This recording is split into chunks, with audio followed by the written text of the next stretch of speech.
안녕하세요. 고려대학교 산업경영공학부 강필성입니다. 오늘은 첫 번째 시간에 이어서 텍스트 어널리틱스에 대한 인트로덕션 두 번째 시간 진행하도록 하겠습니다.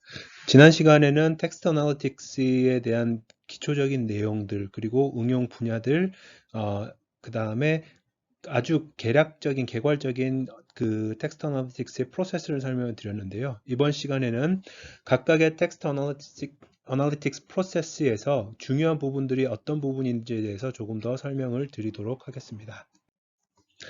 우선 첫 번째 단계는 말 그대로 데이터를 수집하고 프리프로세싱 하는 단계입니다. 그래서 이 단계는 무엇을 마이닝을 할 것인가, 무엇을 분석을 할 것인가를 결정하는 단계라고 보면 되겠고요. 이분의 그 텍스트 마이닝 강의 자료가 굉장히 잘 정리가 되어 있는데 참고 자료의 뒤쪽에 이제 그 리스트가 되어 있으니까 한번 찾아보시면 좋을 것 같습니다. 그래서 텍스트 데이터의 원천은 굉장히 다양합니다. 이메일도 있을 수가 있겠고요.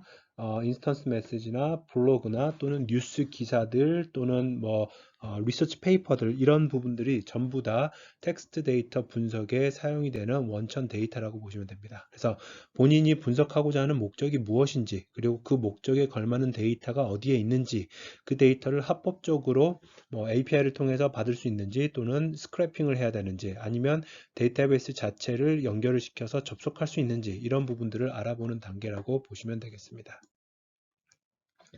마찬가지로 뭐 사이언티픽 책들이나 뭐 리서치 페이퍼들도 있을 수가 있겠고요. 또는 다큐멘테이션에 대한 내부 문서들 또는 웹에 존재하는 다양한 게시글들 또는 웹페이지들 역시 텍스트 데이터 분석의 원천이 될 수 있다라고 보겠습니다. 볼 수 있겠습니다.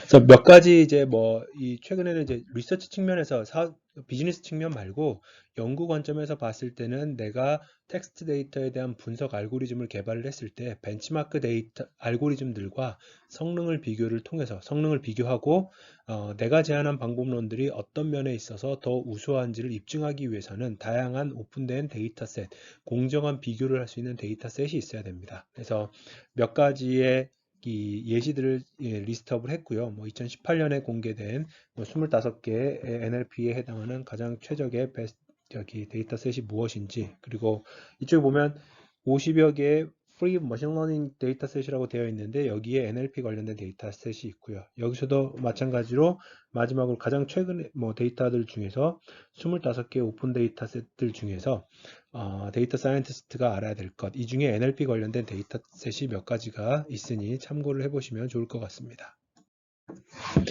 두 번째는 텍스트를 전처리하는 과정에서 가장 기본적인 레벨, 여기서는 텍스트 레벨 제로라고 이제 표현을 해놨는데요. 이 데이터를 전처리하는 가장 첫 번째 레벨은 말 그대로 텍스트 레벨입니다. 이 말이 무슨 얘기냐면 여러분들이 연구 목적이나 또는 그냥 재미로도 뉴스 기사라든지 웹에 있는 웹페이지의 텍스트들을 이렇게 크롤링 또는 스크래핑을 하는 경우가 많을 겁니다. 그러면 웹 스크래핑을 할 때 가장 필요한 정보들만이 다 이제 그 깔끔하게 수집이 되면 좋겠지만 그렇지 않은 경우도 있습니다. 소위 말해서 HTML 태그라든지 또는 뭐 XML에 대한 문법들 또는 뭐 CSS 그 표시에 해당하는 내용들이 예시가 될 수가 있겠죠. 그래서 그러한 불필요한 정보들을 제거하는 게 바로 첫 번째 단계입니다. 그래서 여기서 보시는 것처럼 왼쪽에 있는 웹페이지에 해당하는 문서에서 필요한 정보들을 가지고 와서 말 그대로 여기에 존재하는 본문들만을 데이터로서 저장을 하는 과정이 바로 텍스트 레벨에서의 전처리라고 봐주시면 되겠습니다. 네, 가끔 가다가 이 텍스트 데이터를 분석하는 데 있어서는 소위 말하는 메타데이터라고 불리우는 것들이 중요한 역할을 하기도 합니다. 뉴스페이퍼 신문 기사라고 한다면 그 신문의 기자가 누구인지, 언제 기사가 게시가 되었는지, 이게 정치면인지 사회면인지, 어떤 언어로 만들어져 있는지, 언론사는 어디 있는지 이러한 이 메타 정보들이 나중에 문서를 분류한다든지 또는 시간의 흐름에 따른 타임 시리즈 어널리시스를 할 때는 굉장히 유용하게 사용이 되기도 합니다. 또는 여기서 보시는 것처럼 사진 자체가 간혹 가다가는 뉴스 기사의 캡션과 맞물려서 중요한 이제 사진을 통해서 이미지를 통해서 텍스트를 제너레이션 한다든지 이미지를 통해서 텍스트를 서머라이제이션을 한다든지 하는 부분들에 대한 태스크로도 연결이 될 수가 있을 겁니다. 문서가 텍스트만 주어진, 그러니까 텍스트만을 수집한 상황에서 첫 번째 전처리 단계로서 많이 사용되는 것은 센텐스입니다. 사실은 문서는 가장 상위의 개념이라고 본다면 문서의 바로 하위 개념은 문단이라고 할 수가 있는데, 문단은 이제 문장 같은 주제를 갖는 여러 문장의 집합체라고 보통은 이제 알고 있는데요. 해당하는 문단 자체 단위로서 분석을 하는 경우는 뭐 간혹가다가 있지만 그렇게 이제 많지는 않습니다. 그러면 문서 바로 밑에 자연어 처리나 텍스트 어널리틱스 관점에서 사용하는 하위 단위는 문장이라고 보시면 되겠습니다. 그래서 문장 자체를 정확하게 판별하는 것 또는 구분하는 것은 향후에 여러 가지의 자연어 처리 태스크들을 정확하게 구현하는 데 있어서 굉장히 중요한 필요 조건이 됩니다. 그래서 예를 들면 이제 그 형태석 분석 같은 경우에는 문장 안에서의 각각의 태그들의 발생 확률을 최대화시키는 것이고요. 그다음에 summarization, 요약 같은 경우에도 센텐스, 문장이 제대로 구분이 되었다라는 가정하에서 어떤 문장이 중요한 문장인지 추출형 요약, extractive summarization이라고 하죠.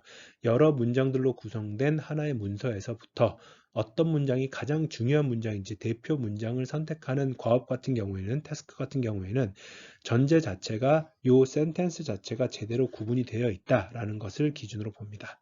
그래서 센텐스 또는 문장을 구분하는 데 있어서는 보통은 문장 보호인 마침표, 느낌표, 뭐 물음표들로 구분을 하면은 쉽게 구분을 할 수 있을 것이라고 생각을 하는데, 문제는 여기서의 문제는 뭐냐면 간혹 가다가는 예를 들어서 여기 마침표가 하나의 미스터 다음에 점으로 찍히는 경우가 있고요.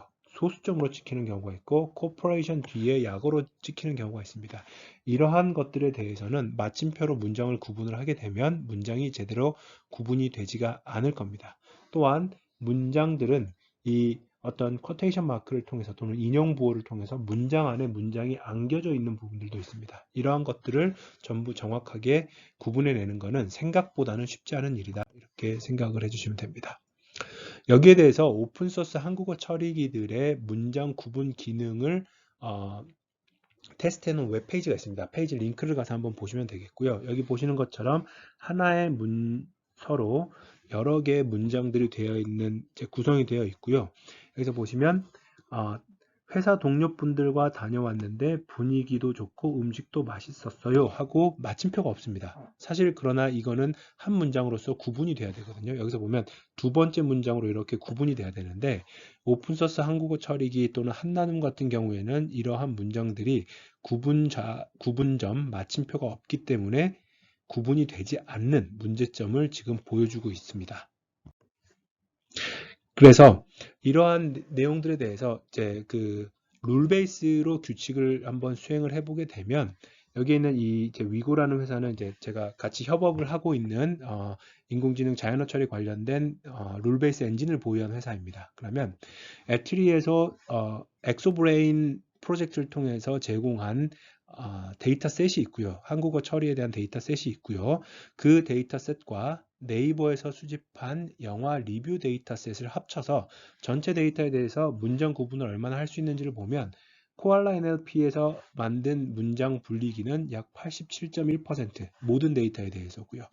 룰 베이스로 했을 때 93% 정도가 되고 코알라로 한번 문장 구분을 하고 코알라에서 문장 구분된 것들을 다시 한번 룰 베이스로 하이브리드 모형을 사용하게 되면 95%까지 올라가는 것을 볼 수가 있겠습니다.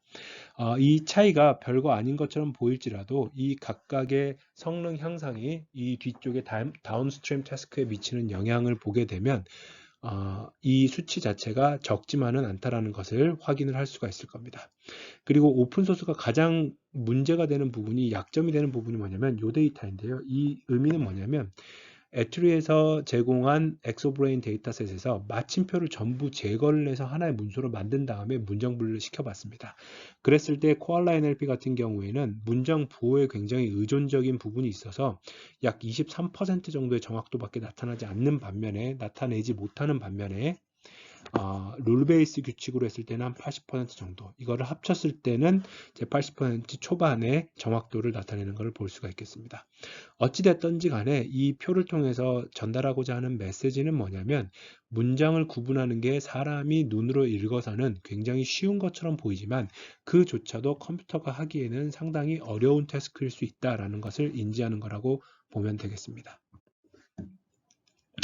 두 번째 레벨은 토큰이라고 불리우는 건데요. 이 토큰이라는 것은 결국은 이 의미입니다. 가장 적은 단위의 의미가 주어져 있는 단위입니다. 다시 말하면 A, B, C, D 알파벳은 토큰이 아니겠죠. 왜냐하면 그냥 음절입니다. 한글에서도 초성, 중성, 종성은 토큰이 아닙니다. 그러나 단어라든지 숫자라든지 공백 같은 것들은 토큰으로서 구분이 될 수가, 정의가 될 수가 있습니다. 그래서 이 토큰을 토크나이징이라고 표현을 하죠. 또는 우리말로는 토큰화라고 표현을 하는데, 의미를 갖는 가장 적은 최소한의 단위로 만드는 것이고, 이것도 역시 문장 분리와 마찬가지로 그렇게 쉬운 태스크만은 아닙니다. 만약에 존식이라는 하나의 두 단어가 있을 때 이걸 하나의 토큰으로도 볼 수가 있고요, 또는 두 개의 토큰으로도 볼 수가 있습니다. 이거를 소유격으로 보고 이 자체를 하나의 토큰으로 보자고 하면 파싱 관점에서 뭔가 이렇게 문제가 될 수가 있고요, 또는 이거를 두 개로 보게 되면 우리가 만약에 이러한 단어들 또는 두 가지 단어들에 대해서는 어떤 식으로 구분을 해야 될지에 대해서 이슈가 될 수가 있습니다. 그리고 하이픈이 주어져 있는 데이터 같은 경우에는 과연 이거를 하나의 토큰으로, 하이픈을 포함해서 하나의 토큰으로 구분을 해야 되는지, 또는 두 개의 토큰으로 나눠야 되는지, 이런 것들에 대한 문제도 발생을 할 수가 있습니다. 또는 신조어라든지 뭐 이런 특정한 분야에서 전문적으로 쓰이는 약어들은 과연 도대체 몇 개의 토큰으로 구분을 해야 되느냐라는 것도 문제가 될 수가 있겠죠.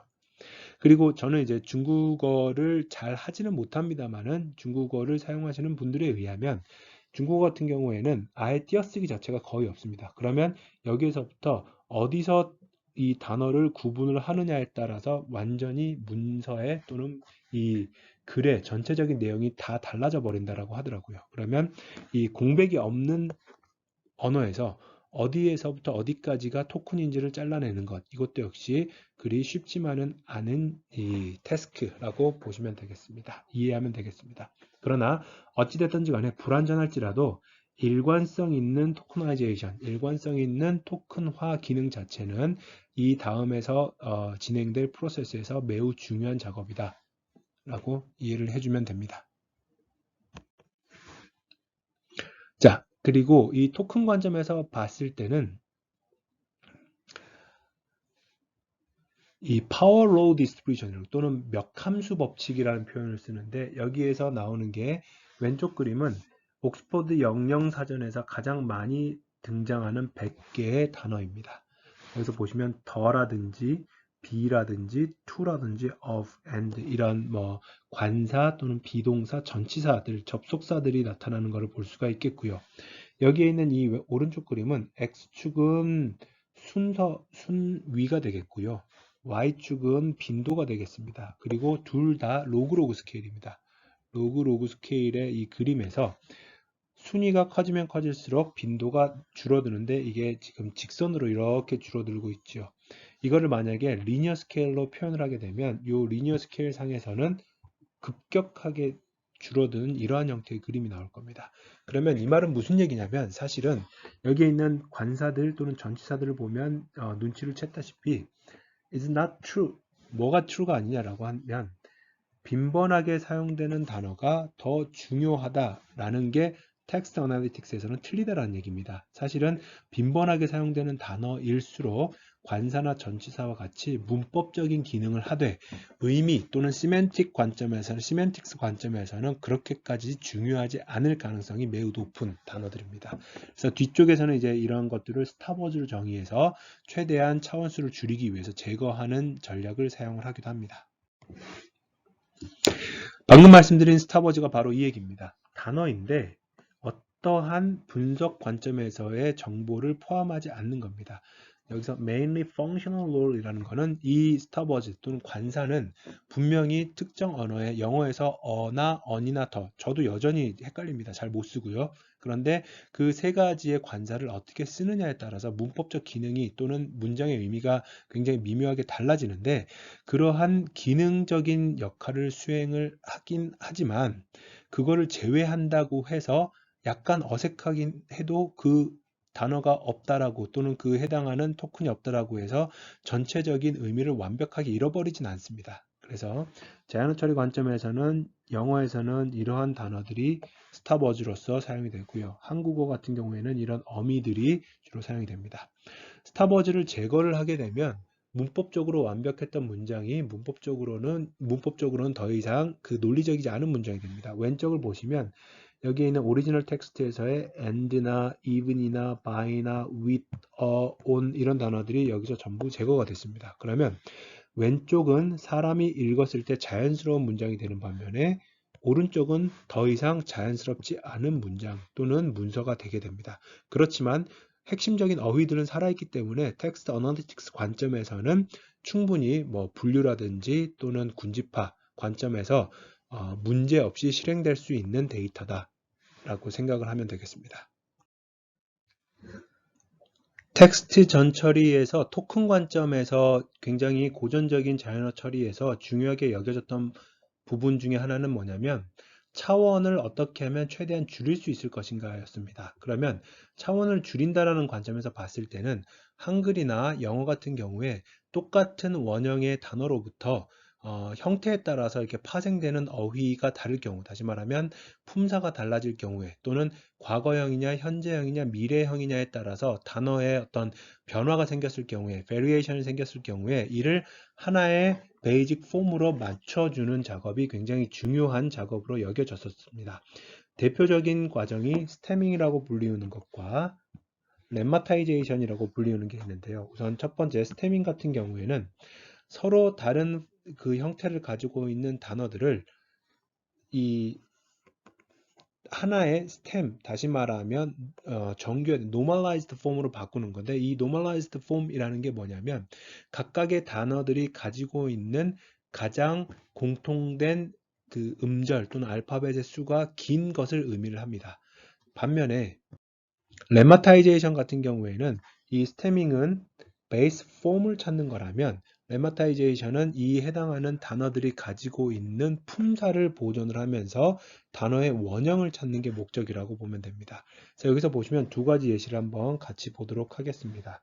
위에 있는 이 파란색 선 위에 있는 부분에 love에 해당하는 부분들을 보면 단어가 love, loves, loved, loving 네 가지가 있습니다. 스태밍 같은 경우에는 이 네 가지의 단어가 전부 LOV가 같은 형태이기 때문에 스태밍을 통해서 나오는 결과물은 LOV가 되는데, 레마타이제이션 같은 경우는 이건 모두 love라는 동사로부터 파생된 표현들이기 때문에 LOVE라는 단어의 원형, 루트로서 변환이 됩니다.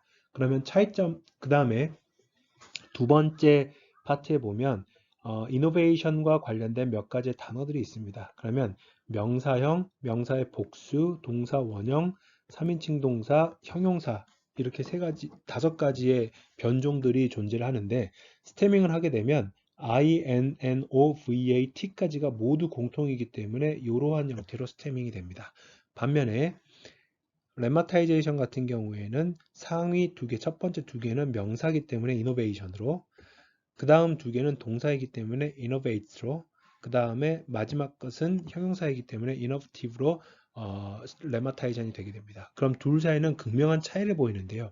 스태밍은 결과물 자체가 사전에 존재하지 않는 단어일 수도 있다라는 단점이 존재하는 반면에 훨씬 더 원형을 기본으로 줄여나가기 때문에 이 스태밍을 했을 때 남는 결과물 자체의 개수가 훨씬 더 적습니다. 반면에 레마타이제이션 같은 경우에는 품사를 보존하기 때문에 여기에는 이노베이션에 관련된 걸 보시면 스태밍은 하나의 스템으로 추출이 되었지만 레마타이제이션은 경우의 수가 세 가지가 나옵니다. 그렇기 때문에 이 세 가지의 경우의 수와 한 가지의 경우의 수를 비교를 해보면 차원의 축소 관점에서는 스태밍이 조금 더 효율적이다. 다만 단어의 품사를 보존하는 관점에서는 레마타이제이션이 더 효과적이다. 이렇게 판단을 하시면 됩니다.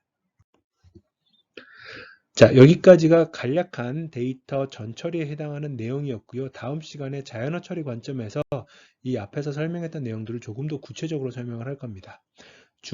텍스트 마이닝의 두 번째 프로세스는 변환, 트랜스폼 단계입니다. 이 트랜스포메이션이라는 게 무엇을 의미하는지를 보면 문서를 어떻게 하면 연속형의 숫자 벡터로 표현할 것인가가 핵심입니다. 그래서 단어들의 나열을 문서의 벡터로서 어떠한 D차원이라는 실수 공간으로서 표현을 하는 게 바로 이 우리가 하고자 하는 텍스트 트랜스포메이션 그리고 다큐멘트 리프레젠테이션의 목적입니다. 그 이유는 뭐냐면 여러분들이 잘 알고 있는 전통적인 머신러닝 알고리즘, 뭐 로지스틱 회계 분석이라든지 의사결정 나무, 그다음에 인공신경망 이런 것들은 전부 기본적으로 연속형 벡터를 입력값으로 받아서 행렬 연산 또는 뭐 이렇게 제일 쉽게 말하면 사칙 연산의 계속적인 결합으로서 모형을 만듭니다. 그 말은 무슨 얘기냐면 심볼 그 자체로서 기호 그 자체로서 연산을 할 수 있는 프로그래밍 랭귀지도 분명히 존재하긴 하지만 아직까지는 굉장히 많은 머신러닝 또는 인공지능 알고리즘들은 숫자화된 정보를 처리하는 데 훨씬 더 특화되어 있다는 뜻입니다. 그래서 글자로 이루어진 문서를 숫자로 이루어진 벡터로 변환하는 게 바로 이 다큐멘트 리프레젠테이션의 목적입니다. 고전적인 방식으로는 백업 워스 단어 가방이라고도 뭐 한글로는 번역이 되기도 하는데 이 방식을 쓰고요. 이거는 하나의 문서는 그 문서에서 사용되었던 단어들의 빈도 또는 출현 여부로 표현이 됩니다. 그럼 여기서 두 가지의 이렇게 센텐스가 있다라고 하겠습니다. 그러면 각각의 이 센텐스에서 한 번 이상 등장한 단어들이 하나의 속성이 되겠고요. 해당하는 센텐스에서 그 단어가 등장했느냐, 여기서는 이제 frequency이기 때문에 John이라는 단어가 한 번 등장을 했고요. likes라는 단어가 여기서는 한 번, 두 번 등장을 했기 때문에 숫자가 2가 되는 겁니다. 이런 식으로 등장을 몇 번 했는지 또는 등장하지 않았는지를 카운트를 해서 이 카운팅을 한 이후에 이 벡터에다가 숫자로 집어넣어 주는 게 바로 백업 워즈 방식입니다. 그래서 단어들의 모음이라고 봐주시면 되겠죠. 그리고 이 백업 워즈 방식에서부터 진행을 해서 그 다음으로 이제 사람들이 지금까지 과거에 고전적으로 많이 썼던 건 뭐냐면 특정한 단어가 어떠한 문서에 얼마만큼 중요한지에 대해서 가중치를 부여하자라는 겁니다.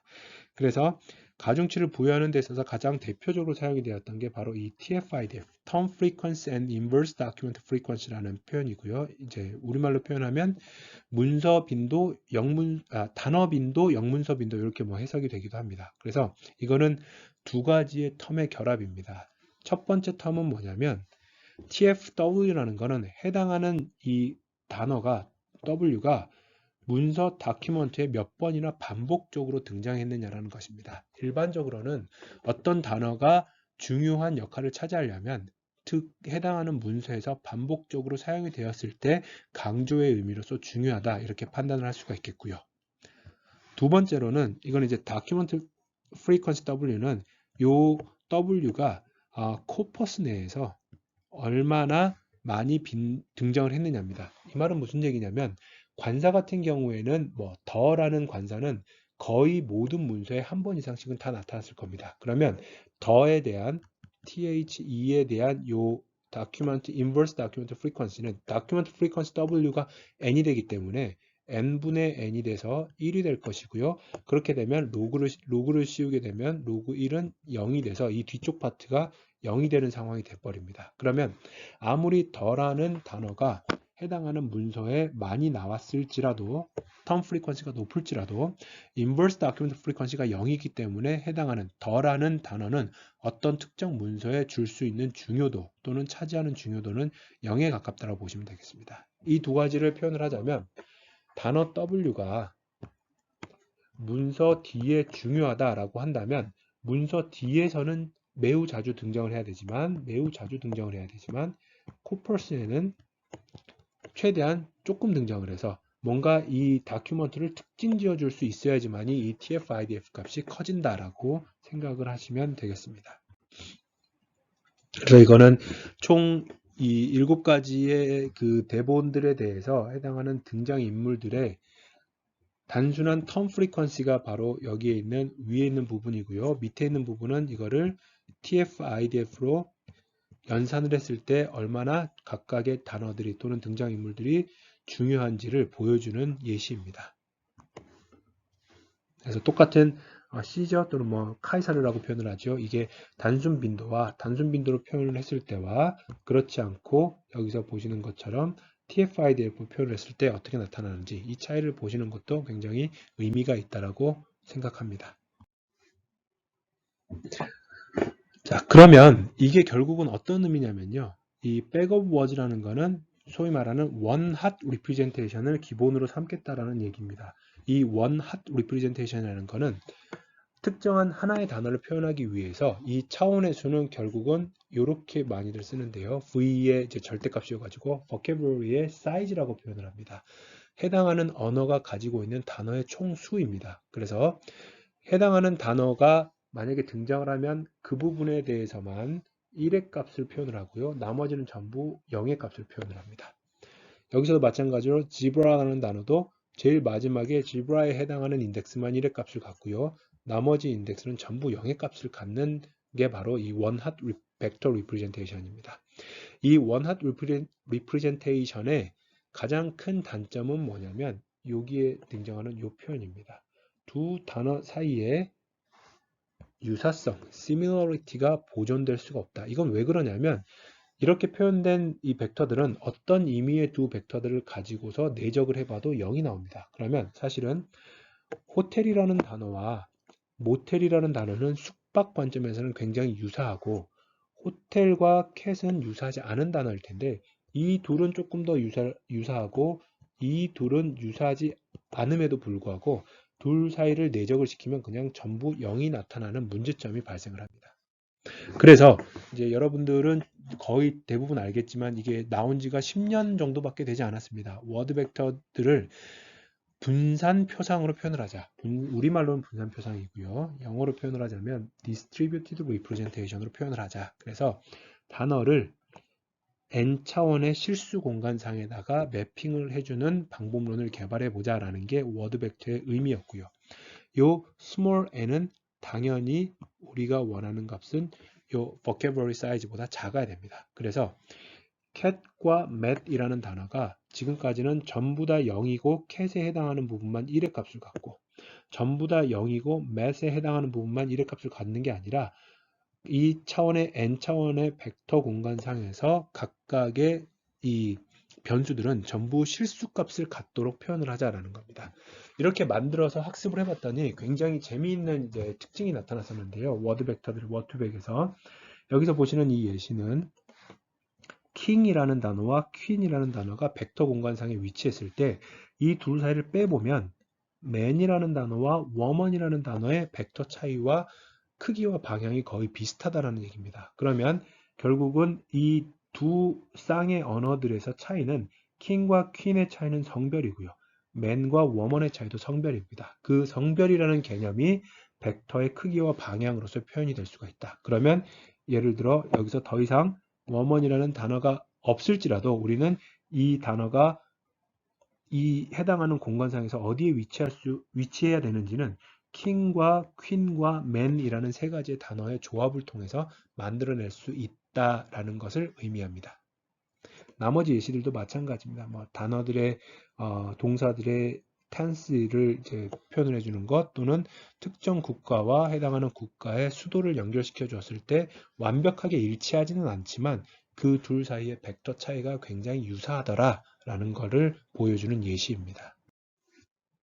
그리고 거기에서부터 더해서 이거는 이제 글로브라는 방법론에서 나오는 건데 이 글로브라는 방법론을 통해서 만들어내면 해당하는 특정한 단어가 주어졌을 때 그 단어와 유사한 단어들을 이렇게 쭉 해보면 걔네들이 전부 사실은 비슷비슷하게 생긴 이 파충류입니다. frog이라는 개구리와 비슷하게 생긴 파충류이기 때문에 학습이 충분한 코퍼스를 통해서 학습을 하게 되면 단어 사이의 유사성이 보존되는 연속형의 벡터, 다시 말하면 분산표상 distributed representation을 만들어낼 수 있다라는 의미이죠.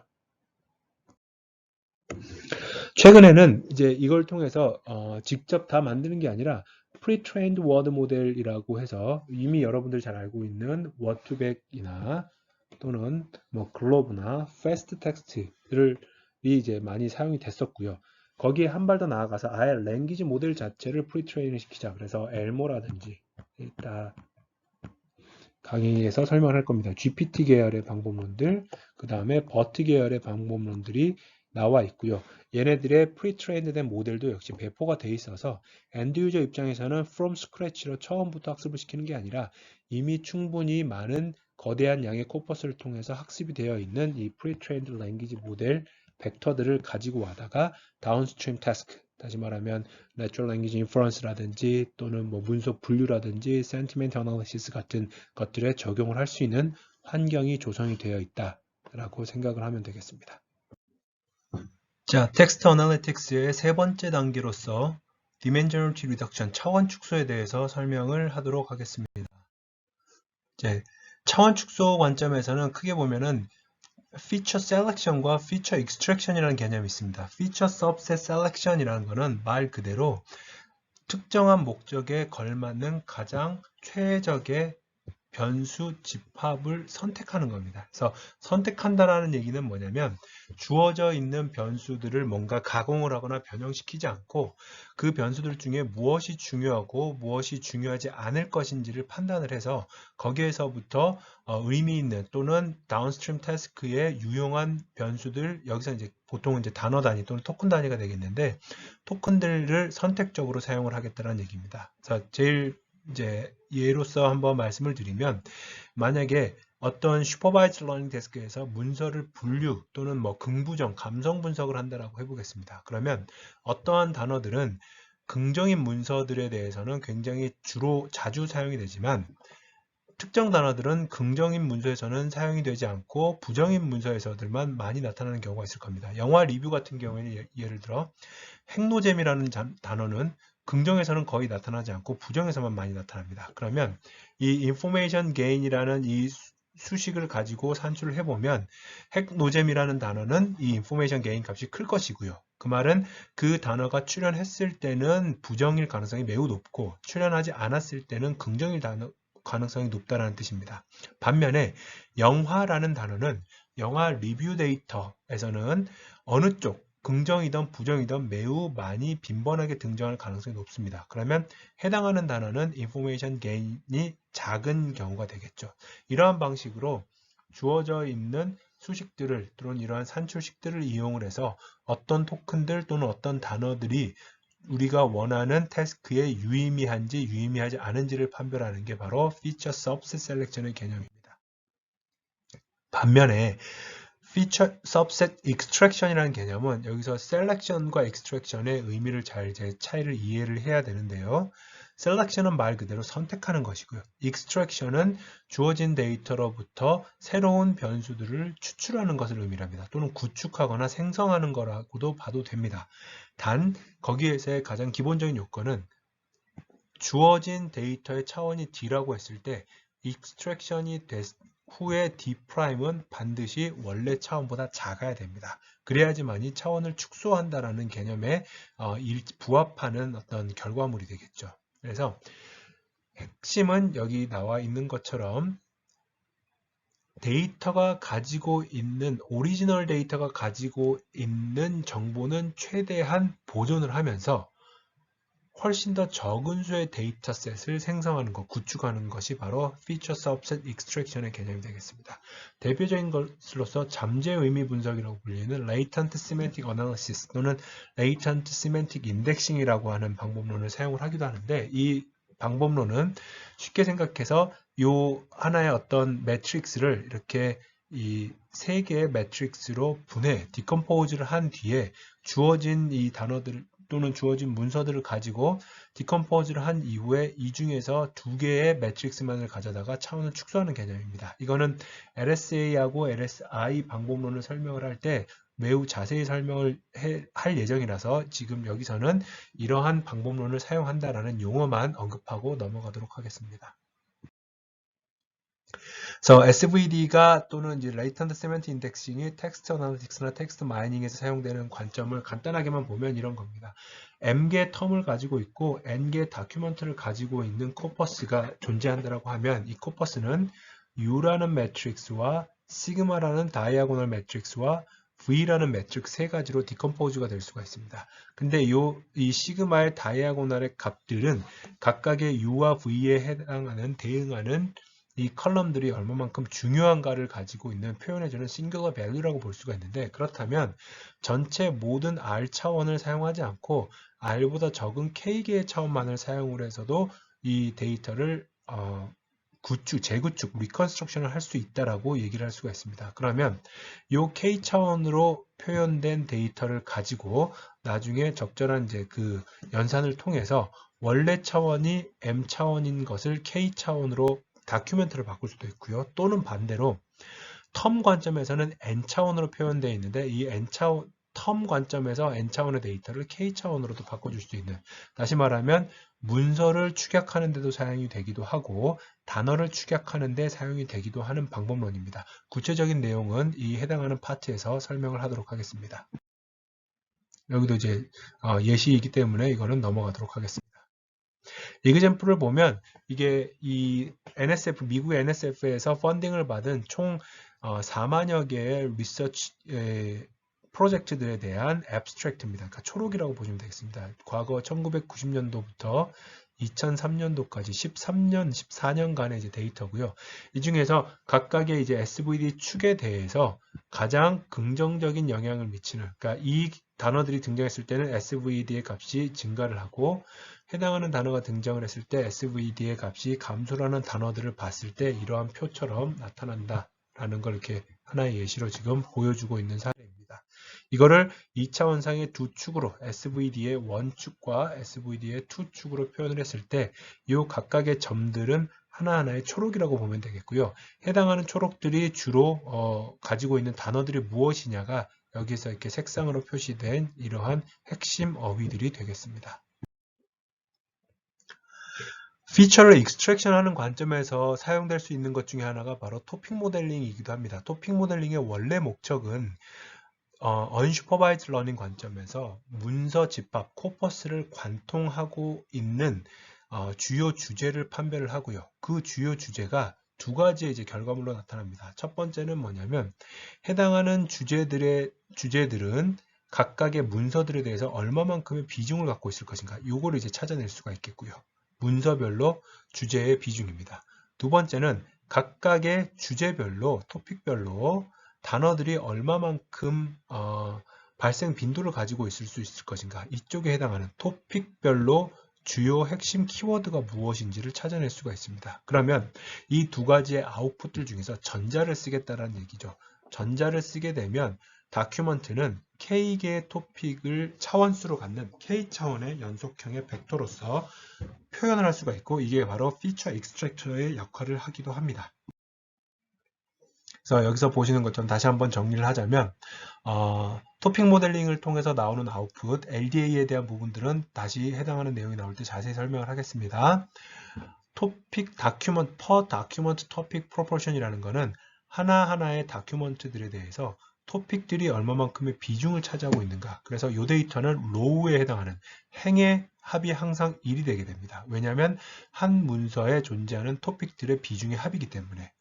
두 번째는 per topic word distribution이라고 해서 각각의 토픽별로 단어들이 얼마만큼의 비중을 가지고 있는지도 이 추정을 통해서 산출을 할 수가 있습니다. 그래서 두 번째 아웃풋 같은 경우에는 컬럼에 해당하는 sum 값들이 전부 1이 됩니다.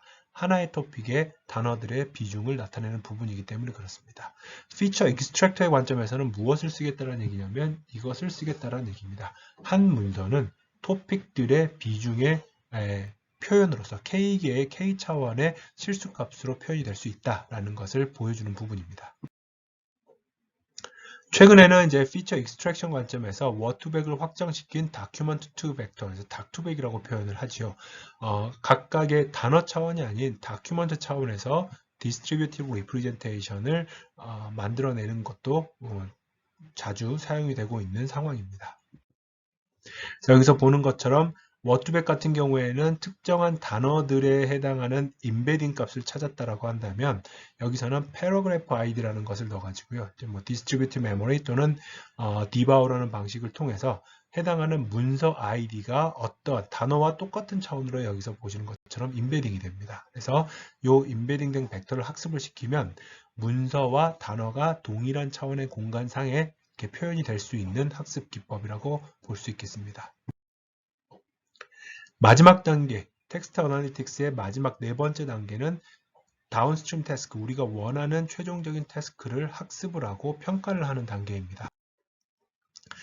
그 관점에서 문서 간의 이제 유사성을 판단하는 것을 봤을 때 기본적으로 이거는 항상 코사인 시뮬러리티가 유효하다라는 뜻은 아닙니다만은 여기에 있는 이 세 가지 다큐먼트 관점에서 봤을 때 1번 다큐먼트와 2번 다큐먼트는 단어들의 사용 빈도가 동일한데 빈도, 다시 말하면 비율은 동일하지만 횟수는 다릅니다. 그러면 1번과 2번 사이의 유사성과 1번과 3번 사이의 유사성 중에서 뭐가 더 유사할 것이냐라고 보면 우리가 흔히 말하는 유클리드 디스턴스는 둘 사이의 좌표계의 차이의 제곱을 해서 루트를 씌우기 때문에 1번과 3번이 더 가깝게 됩니다. 그러나 여기에서는 단어의 사용 용법은 단순히 문서가 길고 짧음의 차이지 단어의 사용 빈도나 또는 디스트리뷰션, 분포 관점에서는 1번과 2번 문서가 훨씬 더 가깝다. 이것을 표현해 주는 게 이제 코사인 시밀러리티라고 볼 수 있겠습니다. 그래서 학습 태스크, 러닝 태스크 관점에서 가장 전통적이고 많이 쓰였던 것들은 클래시피케이션이고요. 감성 분석도 어떻게 보면은 클래시피케이션의 하나의 하위 부류입니다. 긍정이냐 부정이냐만 판단을 하게 되면 바이너리 클래시피케이션, 이범주 분류가 되겠고요. 슬픔, 화남, 분노, 기쁨, 놀라움 이런 다양한 감정을 예측을 해야 되는 상황 또는 분류를 해야 되는 상황이라면 멀티 클래스 클래시피케이션, 다범주 분류가 되겠습니다. 그래서 레이블드 다큐멘트라는 것은 문서와 함께 X와 Y라는 정답이 주어져 있으면 이걸 통해서 Y는 FX가 되는 알고리즘들을 학습을 시키고요. 그래서 새로이 들어온 제공된 unlabeled 다큐멘트를 적용을 했을 때 실제 해당하는 다큐멘트의 레이블 또는 카테고리가 무엇인지를 예측해 주는 게 바로 이 클래시피케이션 태스크입니다. 그래서 가장 대표적으로는 뭐 스팸 필터링이라는 개념을 사용을 할 수가 그 예를 들어볼 수가 있겠죠. 그래서 텍스트의 본문이 이렇게 주어졌을 때 속성으로서 백오브 워즈로 표현된 벡터 스페이스 모델 그리고 도메인 날리지를 통해서 뭐 공짜 또는 뭐 이렇게 업무용 메일인데 느낌표를 3개, 5개씩 이렇게 표현하지 않습니다. 이러한 날리지를 통해서 그 변환된 변수들 그리고 메타데이터들을 모두 한꺼번에 만들어서 이거는 사실은 나이브 베이지안이라는 기법인데 전통적으로 이제 그 백오브 워즈 모델과 궁합이 잘 맞아서 딥러닝 또는 뭐 이렇게 그 뉴럴 네트워크 기반의 모형이 나오기 전까지는 많이 사용이 되었던 모델입니다. 이걸 가지고 예측을 해보면 단어만 썼을 때, 단어와 프레이즈를 썼을 때, 뭐 도메인 나리지를 썼을 때 이 정크 메일과 일반적인 합법적인 메일이 잘 이 정도 분류가 된다라는 것을 보여주는 예시입니다. 감성 분석도 마찬가지입니다. 감성 분석 자체도 단순히 파지티브냐 아니면 네거티브냐 중립이냐를 예측하는 것들도 존재할 수가 있겠고요. 스탠포드에서 만들어낸 이 센트리뱅크라는 방법로 이건 이제 리커시브 뉴럴 텐서 네트워크를 사용을 하는데 이걸 가지고 보면 이 제일 밑단에 있는 이 하나가 단어입니다. 문장을 구성하는 단어고요. 해당하는 문장 구성 요소의 긍부정을 지금 색상으로 표시를 해주고 있는 겁니다. 파란색일수록 긍정, 빨간색일수록 부정이 되는 것이고요.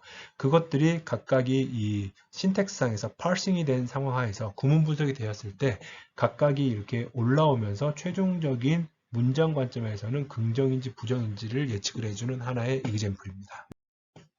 여기서 보시는 것처럼 뭐 you should pay $9 for this 어쩌고저쩌고 이렇게 쭉 나와 있는 이 단어들에 대해서 전부 스코어링이 되어 있고요. 이것들이 문장 구조상에서 점점점 상위로 갈수록 얼마만큼의 긍정적인 점수 또는 부정적인 점수가 주어져 있는지도 확인할 수 있는 하나의 예시입니다. 두 번째 태스크는 이제 문서들의 유사한 문서쌍을 찾는 클러스터링이라고 볼 수가 있겠고요. 이 클러스터링 관점에서는 이 문서 집합에 있는 가장 주요한 토픽들을 빠르게 판단할 수 있는 것, 토픽들 사이에 어떤 관계식을 찾아낼 수 있는 것, 그리고 현재 어떤 일이 것인가를 문서를 일일이 하나하나 다 읽지 않고서도 조금 더 빠르게 파악할 수 있는데 도움이 되는 부분을 보여주는 겁니다. 그래서 이거를 군집화만 하고 끝나는 게 아니라 거기에 더해서 시각화까지 포함을 시키면, 추가를 하게 되면 중요한 키워드들이 어떠한 연관성을 가지고 등장을 하고 있는지, 또는 각각의 저널들이나 주제들, 어떤 그 카테고리들이 어떤 식으로 이렇게 유사성을 가지고 서로 묶이는지, 이러한 것들도 시각화를 통해서 보여줄 수가 있습니다. 이 특허에 해당하는 군집화 결과물은 지난번에 첫 번째 시간에서 약간 구체적으로 설명을 드렸기 때문에 스킵을 하도록 하겠습니다. 그리고 세 번째 태스크는 이제 정보를 추출하는 관점인데요. 여기서는 이제 거기에 대표적으로 question and answering을 예시로 들 수가 있겠습니다. 어떤 텍스트로 이루어진 데이터베이스 안에서 질문이 주어졌을 때 적절한 답을 해주는 겁니다. 그래서 거기에 가장 유명한 벤치마크 데이터셋으로 스쿼드 데이터셋 1.0, 2.0 이렇게 그 공개가 되어 있고요. 해당하는 데이터셋을 이용을 해서 이제 우리가 여러 가지 알고리즘들을 테스트를 하고 벤치마크를 해볼 수 있는 상황입니다. 한글의 코쿼드 데이터셋도 공개가 되어 있는 걸로 알고 있고요. 그걸 통해서도 한글 자연어 처리에 관심이 있는 학생분들은 역시 본인이 생각한 아이디어를 구현하고 검증해 보는 데 사용할 수 있을 겁니다.